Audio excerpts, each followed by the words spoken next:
And we'll be back with that. We are back live at the point in South Mountain outside of Phoenix, Arizona, where Milton McCrory, today's challenger for the WBA Junior Middleweight Championship of the World, has entered the ring. There is a good look at McCrory, and briefly now, let's retrace his history as a professional boxer. 25-year-old Milton the Iceman McCrory has been fighting since before his teenage years.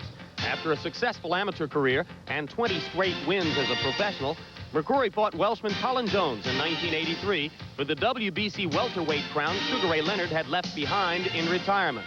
Milton started strongly, then tired over the 12-round distance and was frustrated when judges returned a draw. He had to wait 5 months for another chance to win the title. Another fight with a similar pattern, as McCrory knocked Colin Jones down early. Then again tired badly and had to weather a 9th-round storm before a 12th-round rally won him the title. McCrory had been heavily favored in the first meeting with Jones. Few would have expected that it would take him 24 rounds to finally win the championship. A 6th-round knockout of Milton Guest was the first of 6 defenses that led to a December 1985 unification showdown with Donald Curry. But though some gave McCrory a good chance to beat Curry, the result was a shocking and devastating defeat. A 2nd-round knockout that forced Milton McCrory to reevaluate his boxing career. Alex Wallow spoke to McCrory yesterday about this turning point in his career. Did you seriously think about quitting after the Curry fight? Oh, I definitely thought about quitting. What made you not quit? It's because at the time went past, I just wanted to show the media. The reason I'm fighting now today and tomorrow and all that is that I'm to show the media that Milton McCrory is better than what they rolled me off was when I lost to Donald Curry. After the loss, McCrory moved up 14 pounds in weight to the middleweight division, where a win over Doug DeWitt was the most impressive of 3 route-going decisions. A move back down to junior middleweight brought him to today's challenge. Alex, McCrory's history alone would make it an interesting bout. There are other reasons above and beyond that. Jim, it's one of those rare occasions when 2 world-class fighters get in the ring together. We sit through so many bouts when the champion is fighting just an opponent. Today, you have a champion fighting an ex-champion, moving up 2 quality fighters. It really should be an interesting fight. All right, one of the 2 fighters, Mike McCallum, the champion, is thought by many to be one of the best little-known champions in a sport that has so many of them. It's alphabet soup. Let's take a look at Mike McCallum's personal history. Mike the Body Snatcher McCallum says he was born in Kingston, Jamaica in December 1956. He now lives in Brooklyn, New York. It was a 7th-round TKO of former champion Ayub Kaluli in 1982, which first established McCallum as a fighter with a future in the junior middleweight ranks. 23 months later, he manhandled a badly outclassed Sean Mannion to win the WBA title, which had been vacated by Roberto Duran. He has defended the crown 5 times, but never against a glamour opponent. An 8th-round technical knockout of former Kronk Gym sidekick David Braxton was impressive.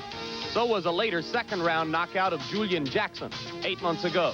But despite 30 bouts without a loss, 27 of them knockouts, McCallum has been unable to generate the publicity and market power which would have landed him a big-money fight with Roberto Duran or Donald Curry or Thomas Hearns.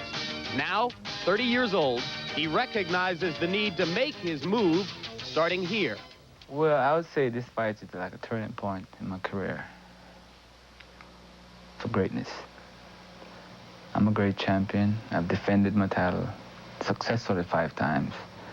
And you and I know well enough that it takes 2 to make a big fight.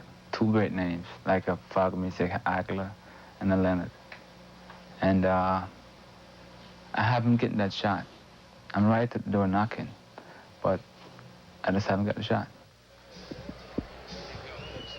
And now we bring you back live.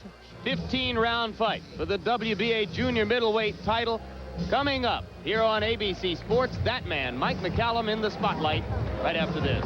And now we are back live at the point at South Mountain, and you look at the tail of the tape between the champion, Mike McCallum, the challenger, Milton McCrory. Some believe that McCallum is older than 30 years old.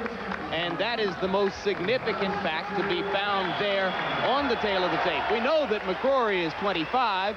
There are some who believe that McCallum, who has an interesting personal history, having left Kingston, Jamaica, lived in Nashville, Tennessee, lived in Brooklyn, New York, been through various managers and trainers.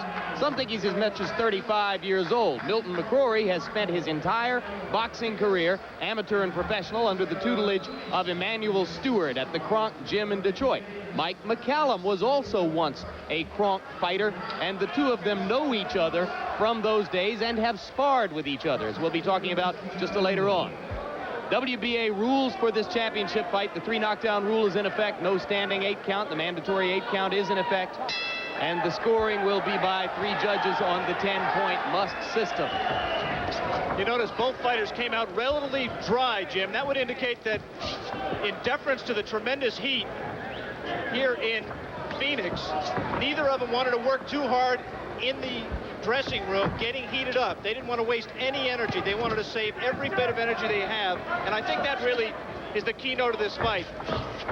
Does Milton McCrory, who has tired against Colin Jones in both fights and tired in several of his other fights, have the stamina to stay with Michael McCallum as long as it takes to win? Good left hook there inside. As this first round develops, Mike McCallum is fighting exactly the wrong style to go in against Milton McCrory with. When Milton has trouble, it's from pressure. It's from people who make him back up. If you retreat like this and let Milton get in the fight, he can be devastating, as he was against Doug DeWitt in his most impressive victory since he moved up from welterweight. But if you put pressure on him, if you back him up, then all of his power goes away. Good left hand there by Milton. This is an excellent start for Milton McCrory. McCallum is known to start cautiously and to start slowly. His manager, Lou Duva, promised us that he would attack in this fight, that he would go at McCrory. So far, that hasn't happened. Yeah, I was surprised because, as I was saying, when he backs up, all of his power goes away and his effectiveness. But when Milton can come forward, when he fights a nice, slow, controlled pace, his nickname is the Iceman. He wants a cool pace here, a slow tempo, and he's getting it. So he can dictate the pace, as he is right now here in the first round. Good right-hand counter by McCallum. McCallum is regarded as a polished defensive technician. Hard to hit. Slips punches very well. McCrory has landed a couple of times with the right here already in round 1. But Milton needs a lot of room for that right. You see the room he's getting for the right and the left in combination. He needs room to put that right hand down the pipe. If you crowd him, if you pressure him, if you're in his face, if he's backing up, he doesn't have the room or the solid foundation to throw that right with power. In case you've just joined us, the champion, Mike McCallum, is in the white trunks with red trim. The man in the gold trunks is former welterweight champion, now challenger for the WBA junior middleweight crown, Milton McCrory. 30 seconds to go in round 1. And it is a round in which the fight has begun just about the way Milton McCrory might have hoped in his wildest dreams that it would begin. Low blow by McCallum. He has a tremendous reputation as a body puncher. His nickname, the Body Snatcher. That one was low, and he was warned by Joe Cortez. And a warning to McCrory for holding behind the head. And we'll be staying between rounds here in Phoenix. So McCrory goes back to talk to Emmanuel Stewart. McCallum comes over to hear from George Benson and Lou Duva. Now you're taking the best shots. Now you see what's going on, don't you? You know what you're doing. You're backing up. Mike. Drink it. You're hitting hit with the shots backing up. Now you know what you got to do with the guy, don't you? You got to go forward to this guy. Now you got to push him back with that jab. Jab at his chest, jab at his belly, jab at his head. Don't back away from this man. You understand? Now put pressure on him and make him back up. Back him up with the jab. Now keep backing him up with the jab, right? See, now you're starting to pick up your rhythm at the end of the round. Now you got your rhythm going. Now you're starting to sweat. Now start doing it. Stop pulling away from punches. You're pulling away from punches. I want you to get down and under punches. Don't pull away from the punches. That's what's making you get hit, see? See, slip punches, right? But keep pressure on him. Keep the jab going, chest and belly. If you get close, you know what you're hitting. Let's go, We mentioned that these two men once sparred against each other over a period of time when both fought out of the Kronk Gym in Detroit. Mike McCallum left Emanuel Steward's organization and the Kronk Gym because he felt Steward was unfair to him in engineering a bout between Roberto Duran and Thomas Hearns at a time when McCallum ranked as the mandatory challenger for Duran's title. And there is a lot of bad blood between Mike and Emanuel Steward because of that. Michael then with the Lou Duva. Oh, left hook, and Milton is hurt. Two good left hooks by McCallum. And Milton is trying to hold on.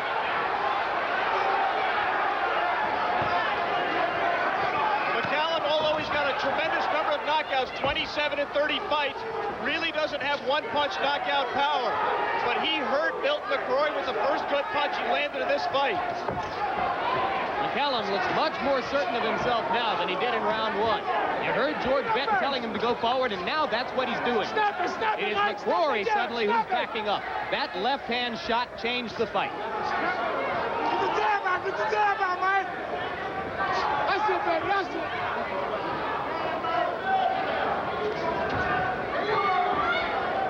Still a long way to go in round two. Still a long way to go in this fight. Body punches by McCallum. Milton was a little bit wide, a little bit loopy with that right hand he threw when he was trying to connect in the combination a few seconds ago. That happens to him when he's backing up. He just has to get off of his back foot with power to be effective with that right hand. McCallum is now reaching Milton McCrory with his punches. Some fighters are poker faces, Alex, and you see Milton McCrory coming back with right hand. Good left hook again by McCallum.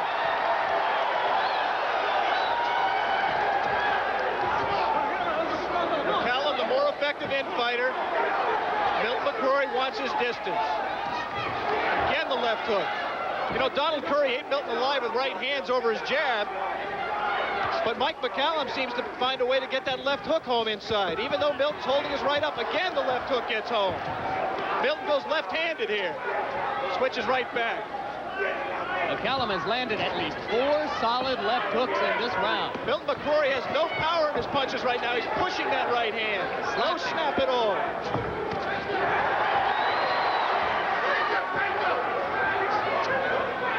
Seconds to go in the round. I was going to say before, Alex, some fighters are poker faces. Milton McCrory is a fighter whose face always mirrors his situation in the ring.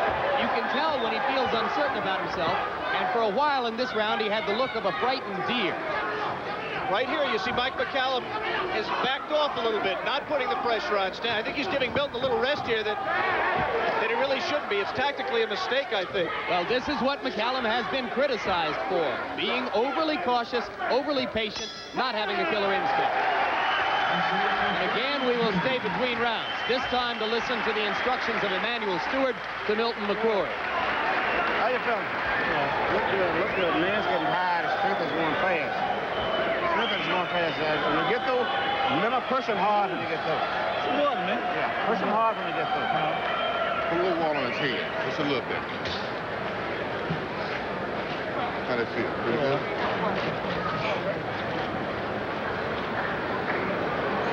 Looking good. Smoke from his head, yeah. Wipe his nose. Wipe his nose. Yeah. Man is looking tired, buddy. You fought a good fight. You got caught, you tied your man up.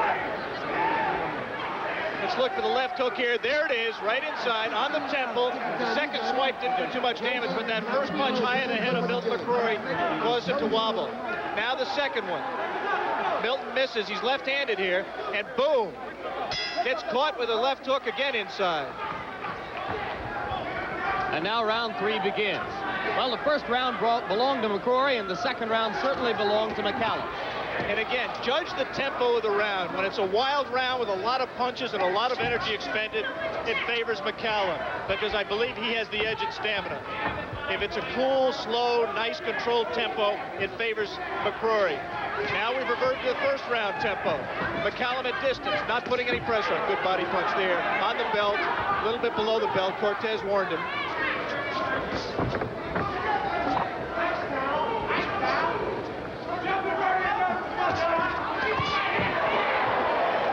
There is McCrory's Kronk stablemate, Thomas Hearns, here to watch his friend in action. tremendous closeness. We talk often about the closeness between the 1984 Olympic teammates. There is such pride and closeness that you can't imagine among the fighters who fight those gym wars every day at Kronk.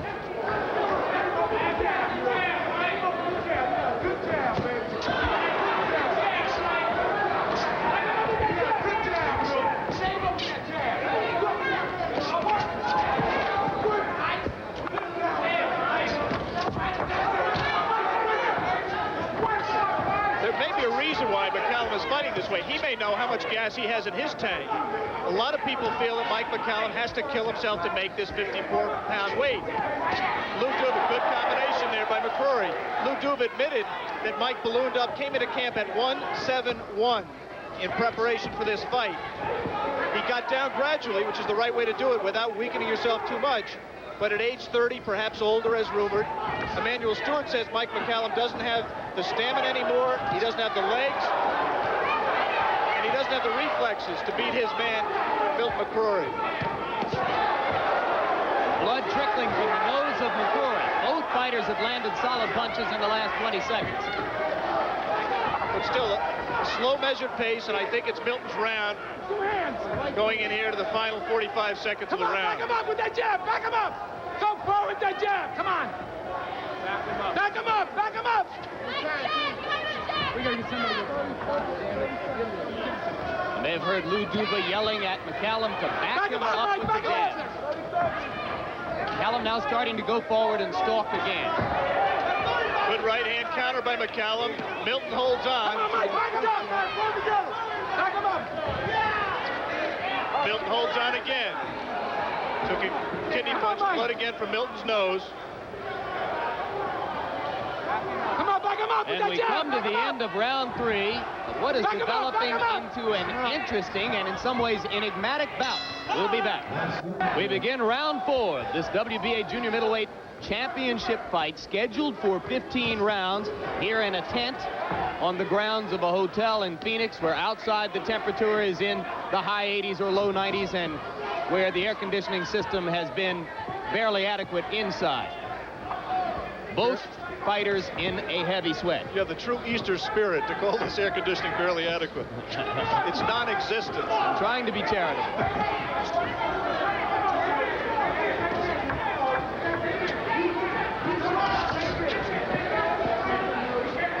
It's a factor, believe me. It makes the stamina factor even more significant. McCrory was able to land the right hand flush on the face of McCallum, but it had very little force behind it. Milton is backing up consistently now. He's ready to go, man. That right hand, go right after. Come on. Good right hand counter by McCrory, and he follows it up. You saw the concern on Lou Duva's face. Milton's in too close. He should step back and get punching room. He had his man a little bit buzzed there, but he got in too close and let McCallum tie him up.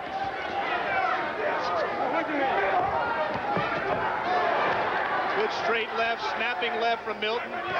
But again, he loops the right hand and takes a body punch in return.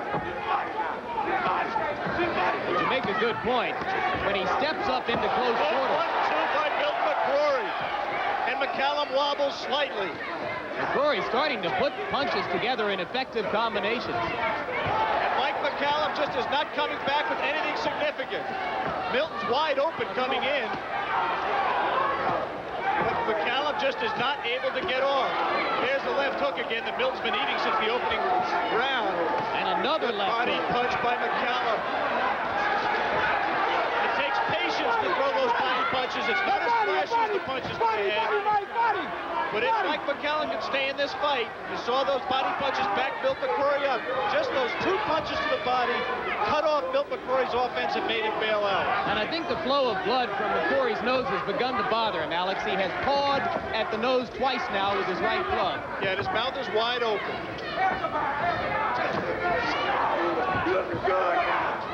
Tough enough to get air in here. Milton McCrory is going to have to breathe through an open mouth.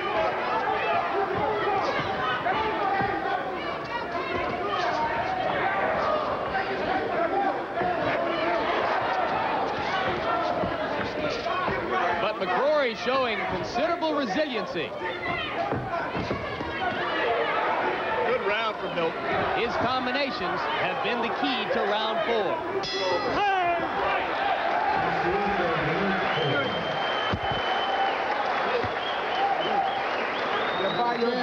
Again, we stay here live and listen to Duba and Benton with McCallum. You understand? You're on, now look. You're beautiful out there. Now let me see you throw that straight right hand to the body. All right. See, throw it straight into the body. See, because the body shots are killing him. You understand? Now when you get close, go to work in the body. That's only Mike. Now look. Punch with authority. Don't get sloppy. Don't let your punches get sloppy. Don't you get sloppy. You understand? Get yourself together. You understand? Right. You feel okay? All right, now you should start. You hit the body punch over there, he stopped everything. Right in the belly. Right in the belly. Don't Let's get take a look here at the punch with McCrory hurt McCallum with here. The combination inside. The right hand and the left in combination. Missed the right, but those two punches, the right and then the left hook, You hurt this guy. Throw that straight right hand to the body. I thought were the decisive punches in that round. McCallum did score well to the body late in the round. And you heard his corner, Benton and Duba, go to the body. That's the style which has brought him to 30 consecutive wins as a professional. 27 of them knockouts. Don't be misled by that statistic. As Alex pointed out, he is not a one-punch knockout artist. He accumulates blows, many of them to the body, over the duration of a bout, and then tries to finish a weakened opponent. Mike McCallum is really looking for his first win. I mean, he never has gotten into this bout. I gave him the second round, in which he scored that good left hook that hurt Milton and put him into the bout for that round. But in the overall look of the first 4 rounds, Mike McCallum just is not there the way we expect him to be. He came out dry. We pointed that out. He does not have the energy we've seen from him earlier in his career. Whether he gets it, whether he gets into it, remains to be seen. Alex, do you believe he's only 30 years old? I have no idea. I mean, he swears he is, and unless I find out otherwise, I'm inclined to believe him.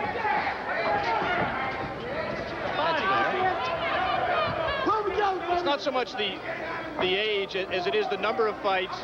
He hasn't had a lot of really tough fights. He's never been down. He's never been cut. Right hand, shot right hand, baby. So he should be reasonably young in terms of boxing years. He had a great amateur career representing Jamaica. Was an Olympic fighter. He believes that he has been unfairly overlooked as a commercial force within the sport. Has he? Well, he pointed out quite accurately. To be considered great, you have to beat great opponents, and that's why coming into this bout, he was so grateful to be getting a fight with McCrory. He said, if I beat Milton McCrory, I'll get the recognition I deserve. Now he's backing McCrory up. Now he's putting some energy into his punches. In a fight with 2 distinct patterns, the passive McCallum, who allows McCrory to put combinations together and gets himself into a hole. Good right hand there by McCrory. Or the aggressive McCallum, who backs McCrory up, punishes him to the body. Another warning for low blow from referee Joe Cortez. Come on, back him up, mate. That's it. Come on, go. Milton's nose again bleeding, the blood smeared all over his face. Come on, mate. 40 seconds to go in the round. Round 5 of 15. All the aggression here in round 5 by Mike McCallum. Milton bouncing, taking energy away from him, and he's not scoring. Keep that jab. That was a nice move by Milton. Scored there. He walked into a right hand and an uppercut and a left hook. Milton goes left-handed again, switches back right. McCallum trying desperately to keep Milton McCrory backing up, keep him on his back foot. Solid round, though, especially solid last minute of the round for Mike, the body snatcher McCallum. We begin round 6 of this WBA World Junior Middleweight Championship fight, and it begins with another solid left hook inside by Mike McCallum. So McCallum, who dominated the last minute of round 5 and scored heavily to the body and the head, again begins to back Milton McCrory up.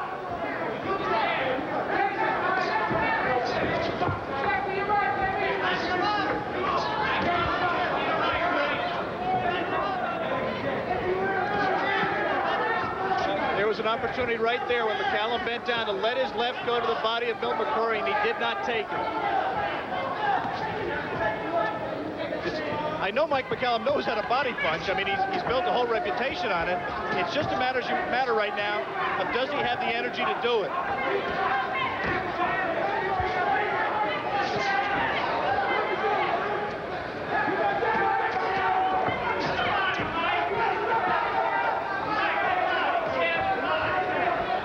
McCrory at this moment seems unwilling to press the attack. He suffered a little bit inside in these past 2 rounds.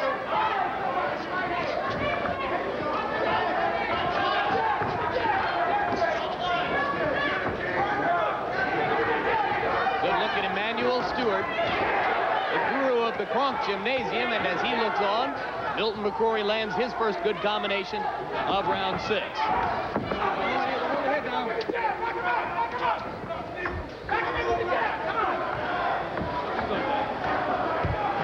Saw the jab from Mike McCallum to the body. That is as slow a jab as I've ever seen him throw. I mean, he's backing Milton McCrory up with it, and he's in the fight.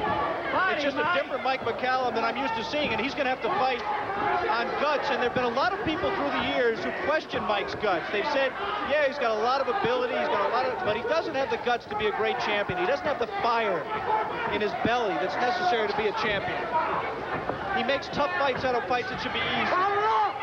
Come on, get up, buddy! If he's going to win this fight, Mike McCallum's going to have to prove to himself and all the doubters and skeptics that he does have it. Get that body, don't wait, don't wait! Lou Duva screaming, hit that body, don't wait. Body, Mike! But this has been a round of waiting for both fights. You had the one left hook by McCallum early in the round, the combination by McCrory, and not much else. Come on, Jamaica! Lou Duva using every psychological ploy there is, saying, come on, Jamaica. Appealing to Mike McCallum. Oh, low body punch there by McCallum, and no warning I could see from Cortez. Good straight left inside by McCrory, and what has been a fairly even round comes to a close. We bring you back live to the Canvas Inferno in Phoenix on the grounds of the Pointed South Mountain. Jim Lampley with Alex Wallow. Crowd reacts again to the body punch. Low, below Milton McCrory's belt. Warning from Cortez. So far, no points deducted. Cortez has simply mentioned to McCallum twice that he'd like for him to bring those blows up.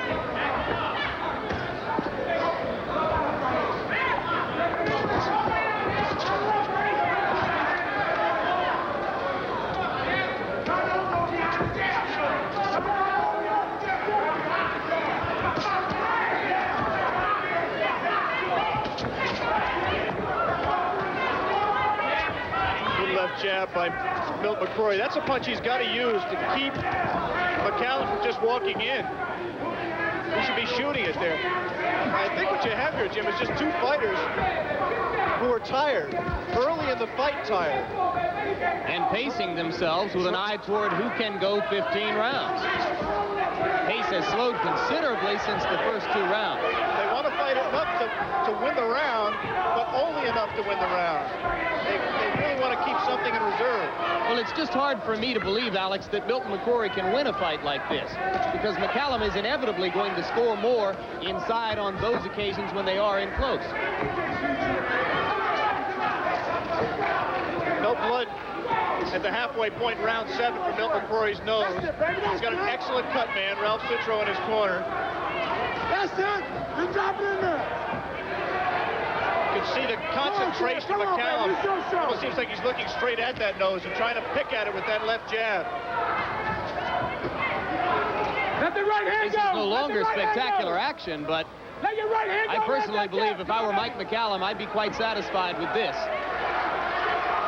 McCrory's going to have to pick up the tempo, and now he seems a little bit more constrained to do so. I'd be satisfied in that McCallum is in this round, winning this round, but McCallum knows that Milton has a stamina problem, and he's not doing enough, really, to drain Milton. He's doing just enough, maybe, but if he was doing more body punching and being busier, I think he could take a lot of energy out of Milton, and he's not been able to do that.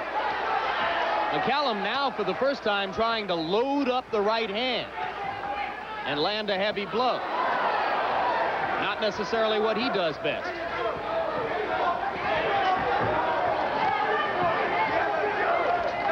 close to the end of round 7 in a 15-round bout. Oh, did you hear the thump of that left? The right was low. I couldn't see it. The left was low, but I'll tell you it hurt just from the sound of it. And McCrory was stopped still for a moment. And now we begin round 8. Once again, the WBA junior middleweight world champion is Mike McCallum in the white trunks with the red trim. Milton McCrory in the yellow trunks out of Detroit is a former world welterweight champion who lost his welterweight unification title bout to Donald Curry on a second-round knockout. That's the only loss of McCrory's career. 31-1-1. McCallum is unbeaten at 30-0. Through the first 7 rounds of the bout, I personally have McCallum holding a slight edge. That's it, man. That's it. Watch him with the jab. They might have the fight dead even. Put them together. Well, I think we're both in the ballpark. It is clearly a close fight. Round 6 even. Rounds 1, 3, 4 for McCrory, and 2, 5, 7 for McCallum. All one-point rounds, 10-9 on the 10-point scoring system.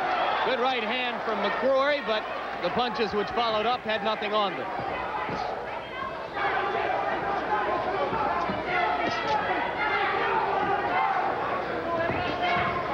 Coming up here to the halfway point in this fight, scheduled for 15 rounds, and neither fighter yet has really asserted dominance in the fight.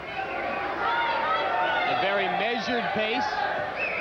The temperature here in this tent, probably close to 100 degrees.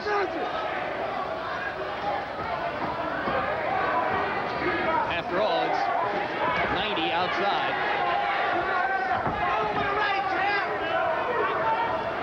Good right hand lead by Milton. McCallum again. Oh, winging right hand and a left hook behind it. Another winging right hand. We talked about Milton eating right hands from Donald Curry. He's just eaten 2 from Mike McCallum. And McCrory's eyes are wide again as McCallum moves in to try to finish. Good right hand.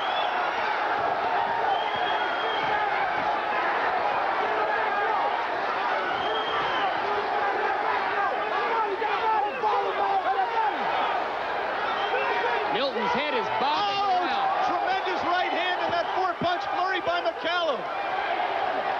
Milton should not be standing there trading. He should be using his legs to get away, but those body punches may have taken away his legs. He can't move. Milton Left 30 left-handed. seconds to go in the round. Left and a right from Milton McCrory in retaliation. And another left. Tremendous comeback. McCrory now backing up McCallum. McCallum trying to punch through the guard with the uppercut. Gets one through. McCrory hurt again. And the round comes to a close. We will be staying here between rounds. We will be right here. McCrory wanders back to his corner. Stumbled into Ralph Citro, the cut man. Crowd here in Phoenix on Easter Sunday standing on its feet and applauding in appreciation of one of the great rounds we've seen this year. Tremendous action in the last minute of the round. Let's watch again, Alex. 2 body punches, uppercut by McCallum. Milton fighting back, trading hard punches. Milton left-handed, switches back. Uppercut by McCallum.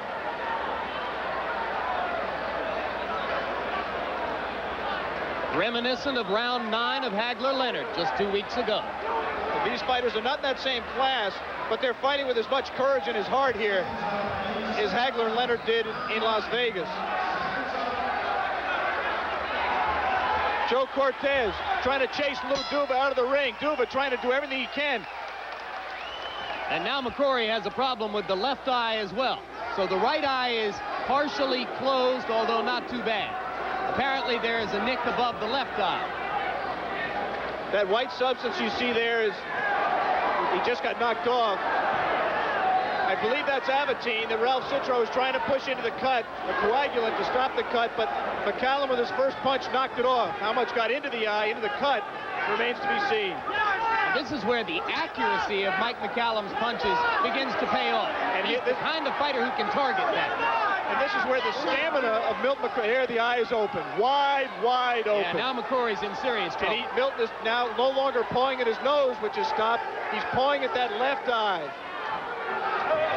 And squinting the eye and closing it. Cortez looks at him very closely. Milton's got trouble. That eye is in terrible shape. That left eye cut could be a fight stopper. Well, Mike McCallum wanted a big victory. A measure of revenge against Emanuel Stewart, one of the men he believes helped to limit his opportunities in his career. Milton McCrory's got a little piece of tape hanging from his left glove, and Joe Cortez could do him a favor by having that piece of tape cut off, because Milton... He's going to do that right now, and McCallum is incensed. Now let's watch very closely to see what happens to the eye in the corner. Emanuel Stewart said, I don't care about the tape in his glove. Yeah. Get some of that blood off the eye. Lou Duva screaming in protest in the McCallum corner. At least Lou hadn't gotten into the ring yet, as he did in London when Lloyd Hunnigan rushed across the ring to Johnny Bumpus. Let me assure you that Lou would have done exactly the same thing if it had been a cut on his fighter. No question about it. That was strictly cosmetic, though. Emanuel just cleaned off the blood. It continues to flow. We are in round 9 of the scheduled 15. The bout suddenly does not look as though it's likely to last 15 rounds. And Milton McCrory just has to fight to survive right now. Tremendous body punches, sapping whatever strength Milton McCrory has left. He's fighting very gamely. There's no quit in him at all. But it's a window into Mike McCallum's soul as a fighter, that with the blood streaming from McCrory's eye, he went back to the body. Contribute to his brains. Very smart, heady fighter. There he is with 2 punches to the body again. Come on, Mike! Milt McCrory should just be going into a stall right here. He should just be running away if he's got any legs left to try to keep punches off his eye, to try to get back to the corner to let Ralph Citro work on him. Oh, Milt McCrory is dead at his feet. If McCallum can put anything together here, he'll put him down. Cortez watching closely. Just guts and conditioning holding Milton McCrory up right now. McCallum cannot find the punches to put him away.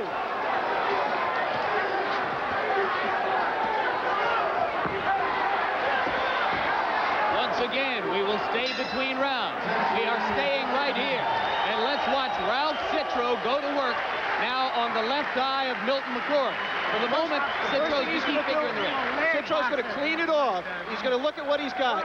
Now he's going to press some Avitine into the cut. The Avitine is a substance, a legal substance, which he presses in. As soon as it hits the bleeding vein in the eye, it coagulates. His problem is stopping the blood long enough to let the Avitine get into the eye. As soon as he gets it in, you saw Ralph Citro say, I got it, doctor, don't worry about it.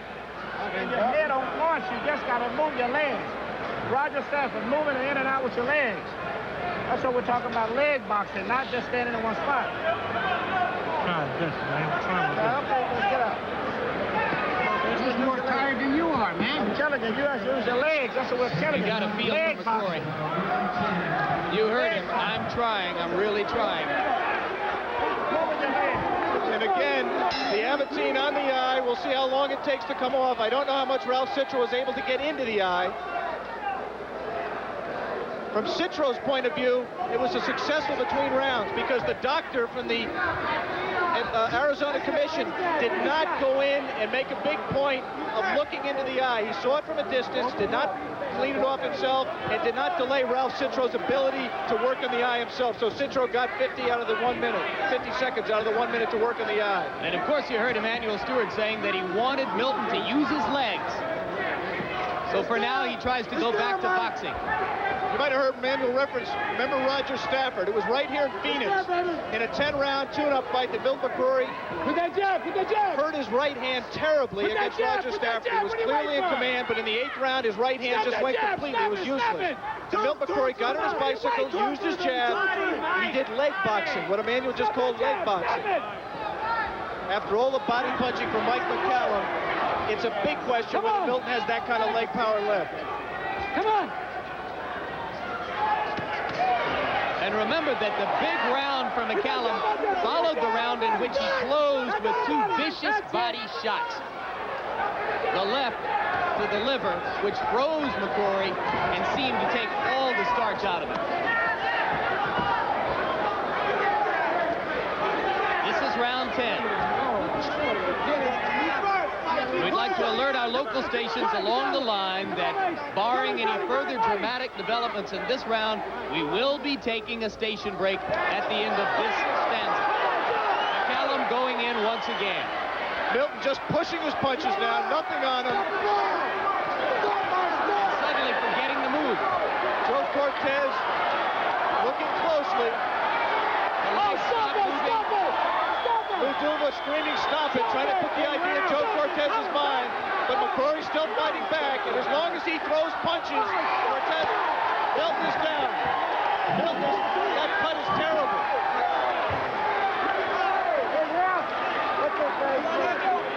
Milton says, no, he should stop this fight right now. He's done.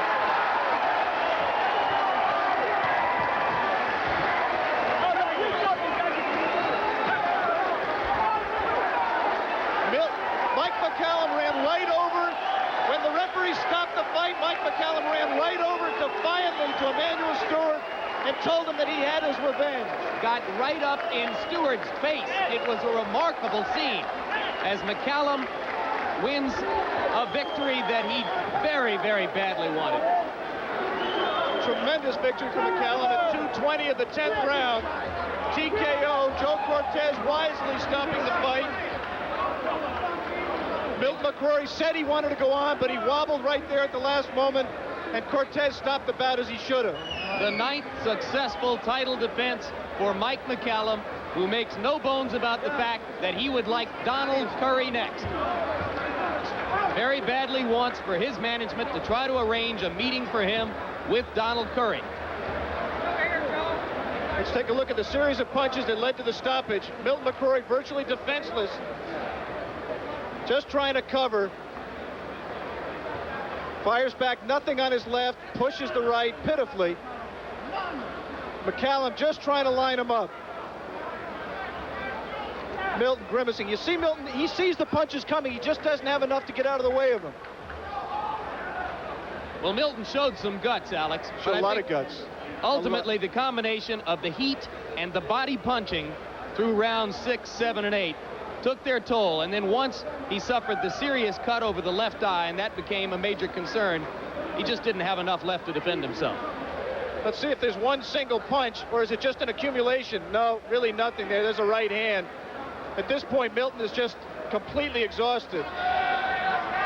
Goes down, never unconscious, gets right up, probably at the count of 2. Looks over in his corner.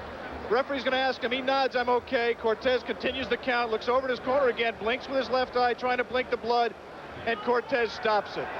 I couldn't see whether or not Cortez got a sign from the corner at that point saying okay. That's unlikely. You see the embrace, the gesture of mutual respect. You see McCallum walking over, and now he's talking to Emanuel.